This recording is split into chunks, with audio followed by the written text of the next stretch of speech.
પ્રધાન ગિરિરાજસિંહે પથ્થરમારા માટે સીધી જ કોંગ્રેસ પર આંગળી ચીંધી છે, તો બીજી તરફ કોંગ્રેસે ભાજપના 25થી વધુ વર્ષના શાસન સામે પણ સવાલ ઉઠાવ્યા છે। ये सूरत में गणेश उत्सव पर पंडाल में पथराव किया गया। एक खास समुदाय कौन है? मुसलमान है। और मैं तो फिर यहां भी आरोप लगा रहा हूं कि कांग्रेस इसके पीछे है, क्योंकि कांग्रेस ने कहा था कि ये बांग्लादेश में बना दूंगा। बांग्लादेश में इसी घटना चल रही है 2 दिनों से गणेश उत्सव पर। क्या भारत को बांग्लादेश बनाना चाहते हैं?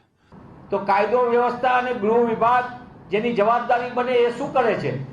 शुं गुजरातमां आ रीते घूसणखोर अने गैरकायदेसर રહેનારાઓને પનાહ આપવામાં આવે છે ભાજપા સરકારમાં?